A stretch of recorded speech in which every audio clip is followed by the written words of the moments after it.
Well, here we are, day 5 of the diary. I'm actually on more like 5, 6, 7, 8, 9. This is like day 11 in isolation, though. So day 5 of the diary, because it's my working from home diary, but day 11 of my isolation. So see, it says punchy. Hubby bought for that for me a couple years ago because sometimes I wake up and go, today I just feel punchy. And then he found the shirt and I got that shirt. So I guess if I was a dwarf in a Disney movie, my name would be Punchy. I put the shirt on today. I didn't expect it to be that kind of day, but it did turn into that kind of day. So just a little background if you haven't watched my other videos. I am a technology integrator for a school district in New Hampshire. I don't live in New Hampshire, but I do work for them. I travel over state lines to work to work at this school district. I used to live in New Hampshire. I don't live there anymore. So I serve 2 elementary schools, middle school, high school, and the SAU. So my work spreads out across 5 buildings usually, which means I do a lot of car time. Do a lot of one-to-one technology coaching. I do a lot of STEM lessons, mostly with the elementary kids. I have done STEM lessons with middle school kids too. I have done digital citizenship lessons with middle and high school. But mostly my job, the reason I was originally hired wasn't to be a STEM teacher or a programming teacher or any of that. But I was originally hired as a technology coach to our teaching staff because the idea was that I could spend the time that teachers don't have because they're very busy people.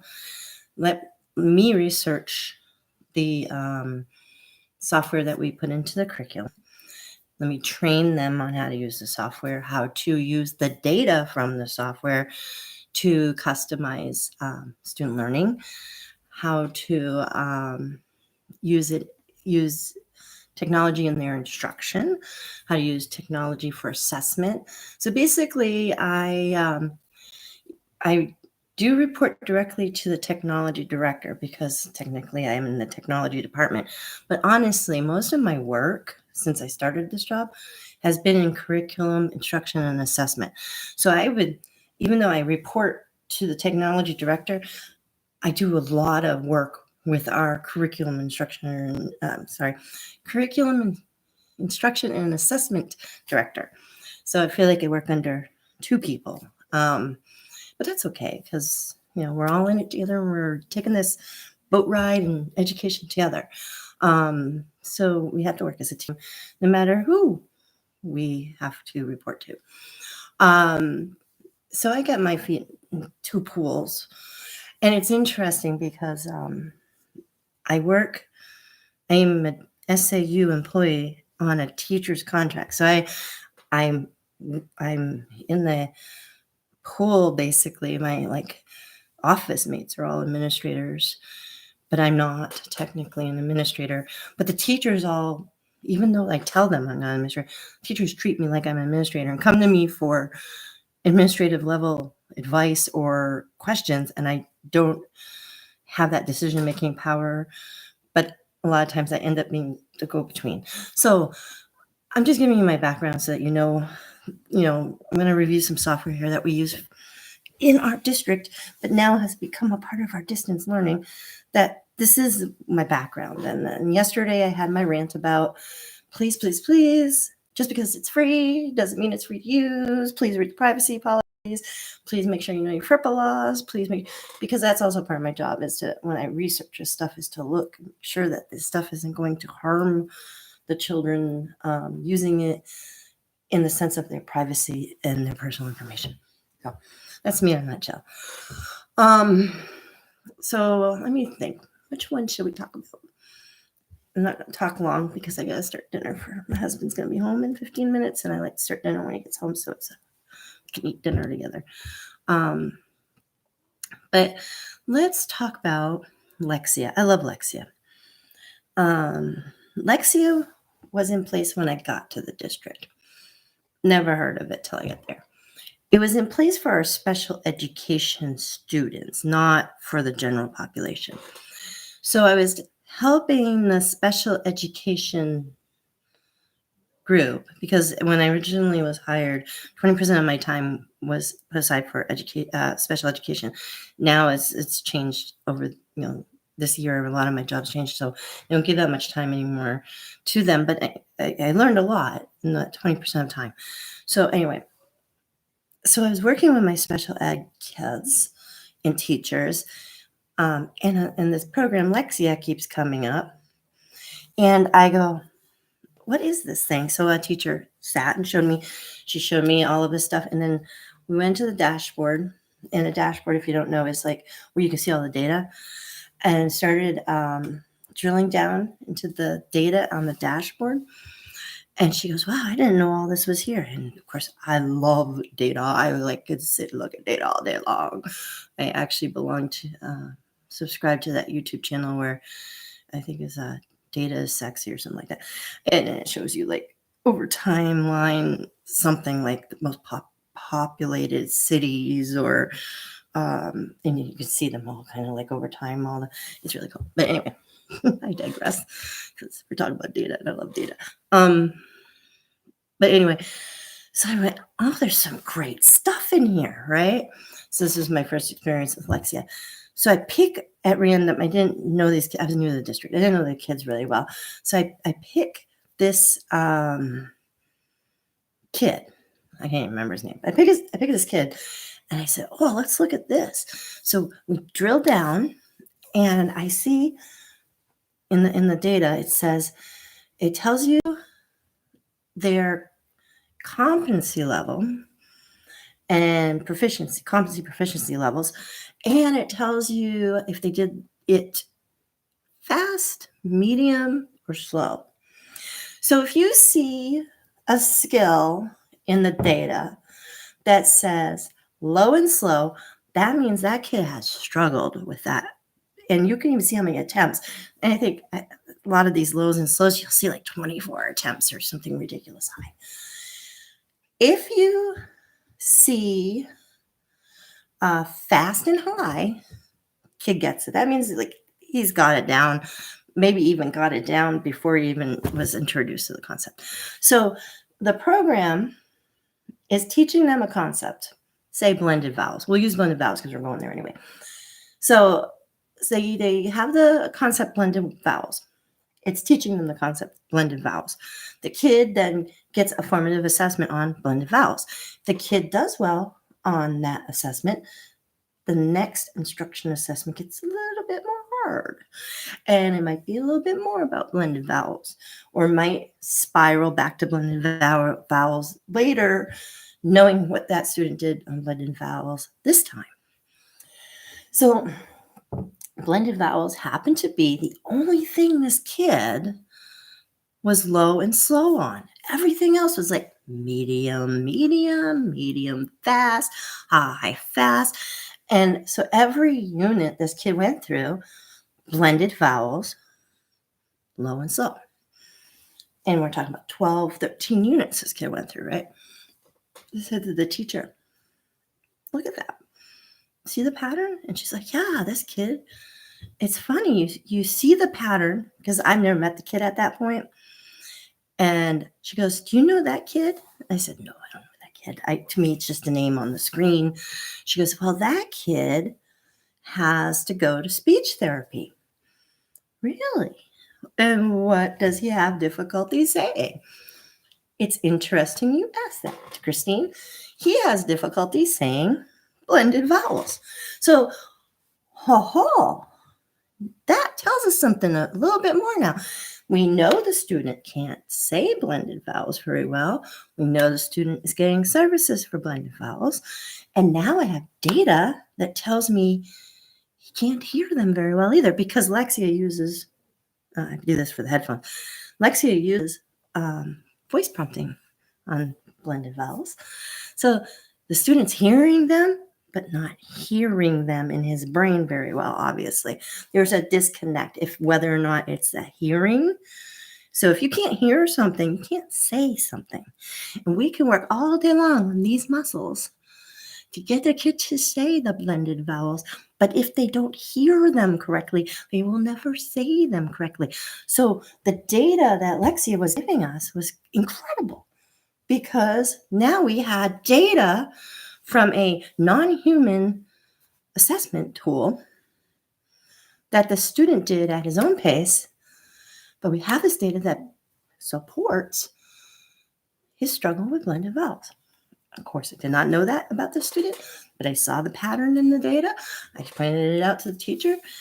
We printed it so that she could bring it to their next meeting. Well, this was such an eye-opener for me because I'm like, great, we know all these special ed kids, they're benefiting from this. We're getting data that benefits these kids and what they need to do. What about the general ed kids? So I started talking to teachers who had these special ed kids using LEXIA in their classroom as a support in their learning. I said, the other kids ever see him use that? Oh, yeah. The other kids see him use it all the time. And they ask about it, and he says it's a game he gets to play with, So the kids thought it was a game because it is kind of like a gamification of learning. So the other kids want to play, but we don't have accounts for the other kids to play. So I started a pilot with some of the classes. I said, what if I can get you a few accounts? Will you do it with the Gen Ed kids? Can we look at that? Oh, yeah. Okay. Well, here are the stipulations of the pilot. You have to, we have to drill down in the data. We have to look and see for patterns. Try the interventions. Tell me if the interventions work. Let's then reassess them in the next unit in LEXIA, see if the interventions work, blah, blah, blah. Well, what's interesting is we gave it to the Gen Ed kids that year in just a couple of classes with teachers I knew who would be vigilant and actually do what I asked them to do. And then we looked at the data and we found holes for the Gen Ed kids. And it's interesting because the teacher said, I thought he was having issues with that. But when we did the work, he was doing okay, but it didn't seem like he was connecting it to the next thing. Well, the next thing depended on that thing. And LEXIA showed the hole, showed what the very well trained, experienced educator had already suspected about these students. Now she had this non-human data collecting program that the kids enjoyed playing because they thought looked like the game. They had all of this, and they put it in, they brought it, to the intervention stuff, and the interventions did work, and these kids started to improve. Lovely. I was so happy. Now, those are kids who are missing a need. They have a hole. They need to fill somewhere a gap. So we were able to close the gap and improve skills. Now, all my first through fourth graders standard get an account at both elementary schools. We do keep accounts open so that our special educators at 5th, 6th, 7th, and 8th can also request accounts because the middle school runs a little differently, and I don't know if we can get LEXIA in as a regular thing, but they're using it as an assessment tool to assess those gaps and use that tool now because I've trained all of my special educators over there. Use that tool to assess for gaps. Let's work on the gaps. And does LEXIA tell you exactly what you already suspect? Always start with the human being, then see if the data supports that. If the data doesn't support it, then we have to question what is going on with our human beings to make sure that the data is coming back to us correctly. And let's try the interventions data gives and see if it improves the areas we suspected, but maybe those areas will improve too. And that might tell us something about maybe A is missing, so B is lacking. If we fix A, does B get better? But we didn't know A was lacking. Yeah, so those programs are good for that. Primary curriculum? No. Remember, this is to find those gaps, to do interventions, not a primary curriculum, not your first go-to. Absolutely not. And I would never promote a program like that as your number one go-to primary program. This is to support what you're doing, find those gaps, help those kids so that they can be stronger on the next thing they try. Now, let's go the opposite side. We spend a lot of time in education worrying about these kids that are they have a lot of gaps, and we're trying to meet their needs and fill all those gaps. What about that kid that I have in second grade who is showing in LEXIA that he's reading now at a fifth grade level, because the Core 5 program only goes up to fifth grade. Second grade ends the program halfway through their second grade year. Basically, they've done all the elementary stuff in LEXIA because it's self-paced. They can keep going. And all of it I see, and they go through my licenses, finished. Well, finished already? Now, second grade, I might not try to advance them to strategies. Let's wait one more year, at least. I try third and fourth, maybe. So I usually contact that teacher and say, by the way, I'm sure you already realize that so-and-so has finished Core 5. Here is some strategies to reinforce what they already know, if you want to use them, for that student, so that we can, keep that going, even though they've run out of things to do on LEXIA. And it's offline work because a lot of the interventions are offline work. Usually it's good. And with the closing down the world right now, I did that for all my finished students. I sent their teachers PDF workbooks from LEXIA of work they can do to keep things going. Now, for my third and fourth graders, I might go, and I did this right before the shutdown when I knew we were shutting down. I was trying to give teachers stuff to send home to help them with that. Let's talk about that kid when you open LEXIA's data on them and they're already finished Core 5 and it's only October and everything is high, fast. Obviously, you have an advanced reader. Obviously, you have an advanced English language learner. Obviously, this person is not getting challenged enough. So for my third and fourth graders, when this happens, I asked the teacher, would you like me to bump them up to strategies? Now, strategies is designed for 6th, 7th, and 8th graders. And usually the answer is, oh, yes, please do. Okay, so of course their screen's going to look a little different, but they're getting the same concepts spiraled back to them. And by the way, if you hear barking in like a minute, it's my husband coming home. The dog is about to probably go nuts when he gets through the door. Just ignore. That's my husband. Motion detected at the front door. Here goes. Oh, I guess she's just going to watch. She's going to get excited in a moment. He'll come in. He doesn't know I'm recording, so I have to tell him so that he doesn't get surprised. He's working on it. Okay. Hey, I'm live on YouTube, so. Okay. Okay. I just warned them that you might come in and you didn't know. So for those proficient, high, fast readers, I bump them up to the middle school curriculum on LEXIA. Concepts are the same, just a little more advanced. So I'm serving, with LEXIA, I'm serving the low and slows, and I'm serving the highs and fast. And our kids in the middle, they're just going to keep working at the speed that they need to work at to get where they need to go. So it gives you an opportunity now to collect data on your high flyers that might otherwise just not need to do it. And then on the more advanced concepts, let's go drill down and see where they're struggling to make them strong for the middle school level, right? And there's interventions, and there's, peanut butter.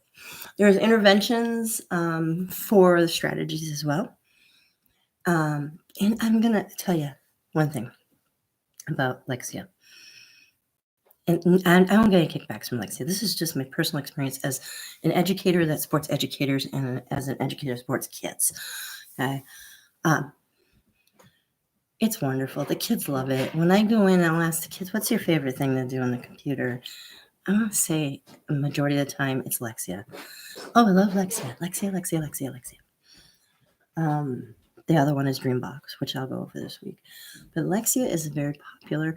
And I think by getting licenses for everyone in our population, not just our special need population, we're collecting some great data that tells us, the kids are getting this, but they're not getting this. Maybe this is what we need to concentrate on.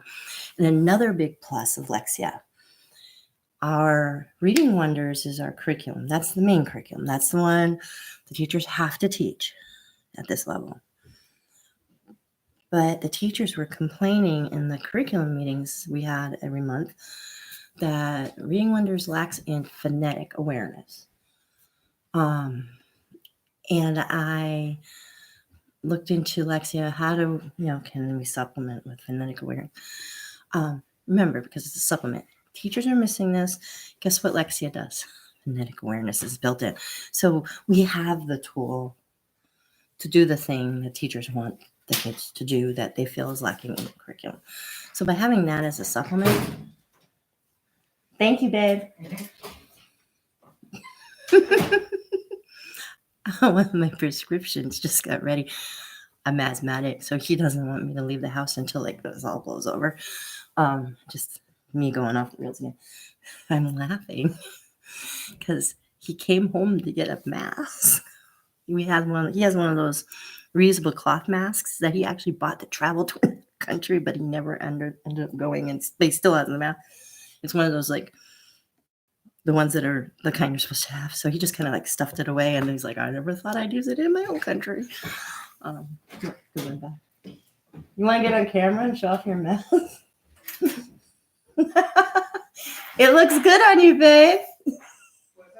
I love the mask. You want to show it off on camera? Not really. Thank you for getting my prescription. Yep.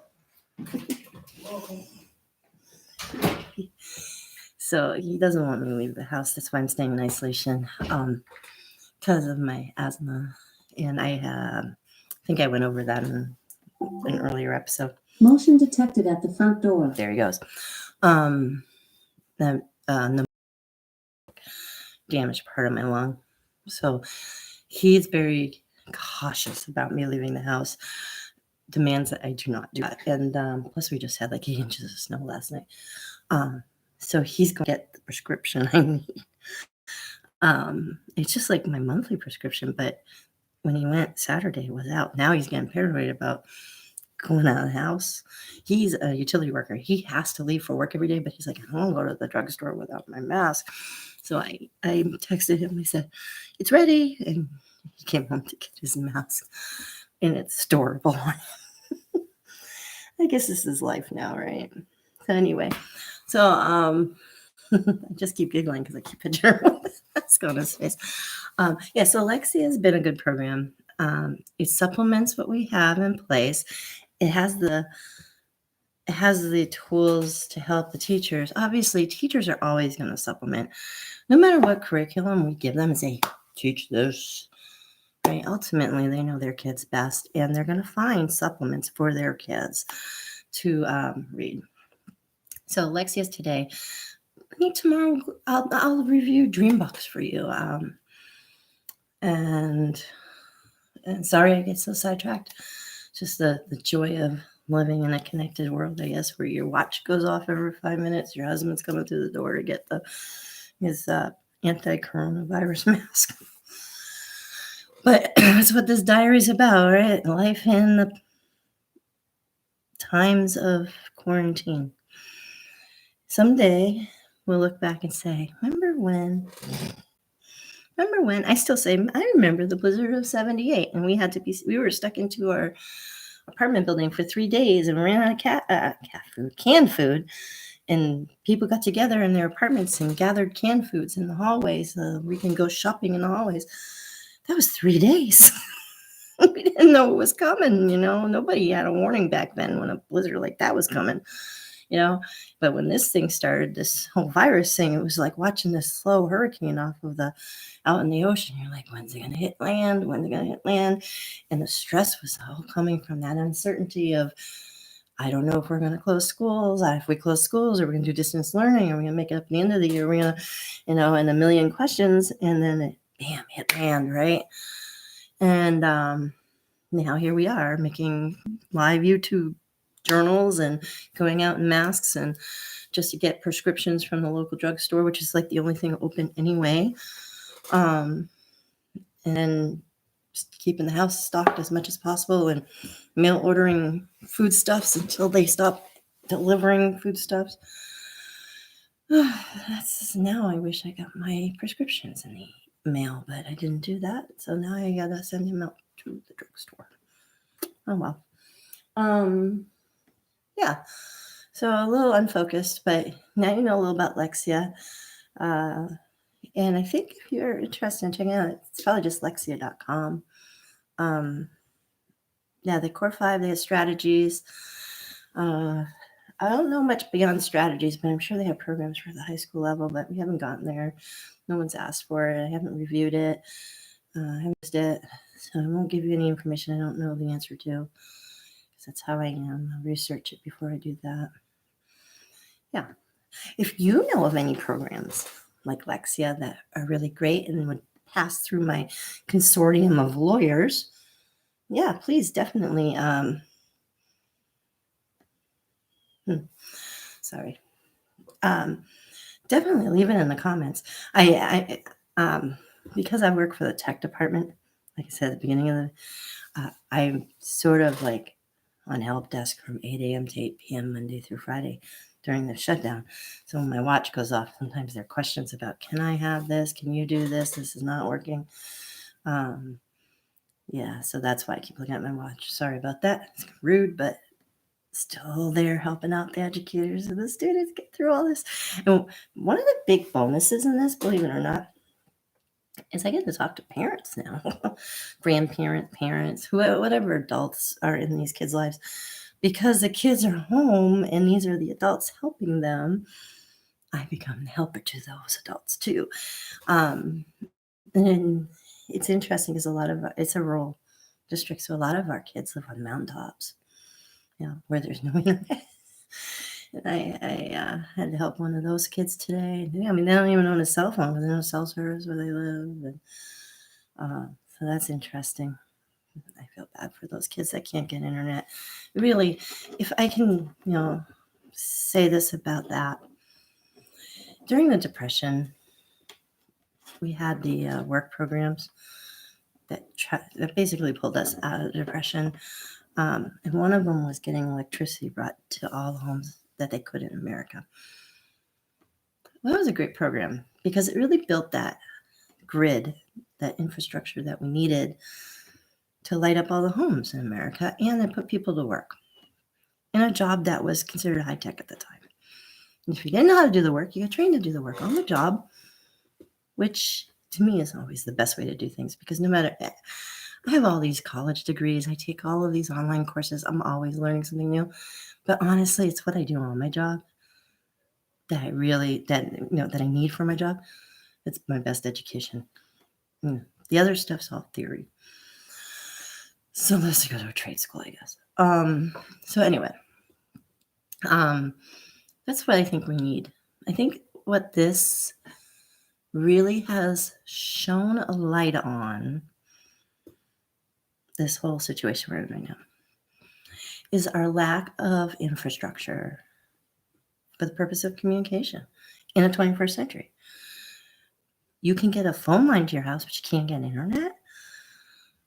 You get cable TV, you should be able to get internet. I mean, there's cable internet building. But why? Why can you get a phone line and not internet? Why can you have a phone? Now, I know the tech behind it. I understand. I've studied it all. If you're more than 15 miles from a central office, you can't get DSL because the lines degrade. Well, then let's create something else. When I lived in Tucson, working for a big tech company, we were set up at our homes with satellite internet. I lived on the edge of a desert. And this is like close to 20 years ago. Before I was an educator, I worked for these big tech companies. And I had satellite at my house with faster internet than I have now on my DSL. So if we can do satellite internet 20 years ago that's faster and better than the DSL I have coming into my home in a more populated area, why can't we have satellite internet that works now? Money, money, money. there's probably not enough. Not my company. My roommate worked for IBM, same campus I worked on, but I worked for a different big name company I won't name here. But IBM put the satellite into our house because my housemate was working with people in Japan at a different time zone. So he couldn't always be in the office when his clients needed him. So we had to have a home office set up, and we did heavy gaming on that thing. We never had downtime. Never glitched it. It was amazing. I just don't understand. I don't know if it's because we were in the desert in the snow to be on the satellite dish, or if it was, but it seems there's got to be better ways of handling this internet infrastructure issue than depending on, outdated pots to carry the signal over. Just a thought. But a great thing if we could get a bipartisan movement on after this is let's put people to work building our internet infrastructure. This shouldn't be a for-profit driven. I have a lot to say about it. Bring back net neutrality. The World Wide Web, Tim Berners-Lee invented the World Wide Web. He put it into the public domain. He could have made a lot of money on that infrastructure, but he put his invention into the public domain because he felt information should freely flow between people. And we gave that, and they took that, they took away our net neutrality, and they throttle our speeds. South Korea doesn't have throttled speeds like we do. I could go on and on. But anyway, it's like healthcare. Let's take the profit out of it. They should make the money they put into it, but they're not putting any money into it. But they're making money hand over fist on us, paying these high monthly internet bills, and it keeps our poorest Americans out. And they don't get internet, and then we have a major catastrophe like health issues that we're having right now, and our least privileged people, the ones who depend on the schools to feed them. Hey, stop. We get buses bringing them food from the schools, and we're trying our best to offer internet through hotspots that we loan them that the district pays for. But if you live in a place that has no cell service, the hotspot doesn't work. We got to fix that. We really need to fix that. And I hope a lot of these ills that we see as educators will get considered when we go back to normal, if we get to go back to normal, because no child should be hungry. No child should be disconnected from their school community because their parents can't afford to, or because they live in a place where where it should be available, but it's not. No child should go without being educated, and not for the lack of trying by our educators either. It's the lack of infrastructure that's causing that to happen for a lot of them. There's my soapbox. Hopefully, I'll get better at this over time and be more focused. But for now, it's just, like I said, this is my diary and what I'm going through, what I'm thinking, what I'm feeling during this whole thing. And maybe someday this will evolve into something a little more sophisticated. So that's all for today. Love you all. Be good to each other. Listen to Eva. Woof woof. She is the work at home office manager. Barking out orders I hear. Peace.